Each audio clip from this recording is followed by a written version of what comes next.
নমস্কার বন্ধুরা, issue story স্টুডিওতে আপনাদের স্বাগত জানাচ্ছি। আপনাদের সামনে আমি উপস্থাপন করছি বকনা বাছুর ও ষাঁড় নামক ঈশপের একটি নীতিমূলক গল্প। তো চলুন বন্ধুরা, এবার শুরু করা যাক। এক চাষির ছিল একটা ষাঁড় আর একটা বকনা বাছুর। চাষি ষাঁড়কে দিয়ে জমি চষাতো, সে তাই সারাদিন মনিবের সঙ্গে কাজে ব্যস্ত থাকতো। আর বকনা বাছুরের কোনো কাজ নেই, শুধু এদিক ওদিক ঘাস খেয়ে বেড়ায় আর আনন্দে তিরিং বিরিং করে লাফায়। একদিন বকনা বাছুরটি লাফিয়ে লাফিয়ে হাজির হলো ষাঁড়টির কাছে। এদিক ওদিক লেজ দুলিয়ে বলল, তুমি বোকার মতো সারাদিন জোয়াল টেনে মরছো কেন? আমার মতো অলসভাবে দিন কাটাতে পারো না?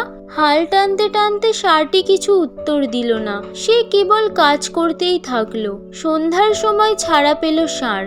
ষাঁড় বাড়ির পথে হাঁটা দিল। পথে পড়ল মন্দির তলা।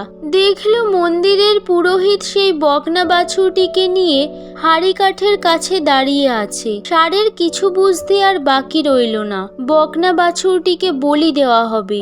মনিব সেই উদ্দেশ্য নিয়েই তাকে পালন করেছিল। এখন বলির উদ্যোগ চলছে। বাছুরটির কাছে হাজির হলো ষাঁড়, বলল, তোমার অলস জীবনযাপনের মজা এখন বুঝতে পারছো?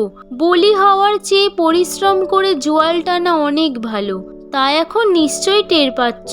নীতি কথা, প্রথম নয়, শেষ হাসি হাসাটাই আসল। এখানেই শেষ হলো গল্পটি ভালো লেগে থাকলে লাইক এবং শেয়ার করুন। এরকম আরও অনেক নীতিমূলক গল্প শুনতে হলে চ্যানেলটিকে সাবস্ক্রাইব করুন এবং নিজের মতামত কমেন্ট সেকশনে জানাতে ভুলবেন না।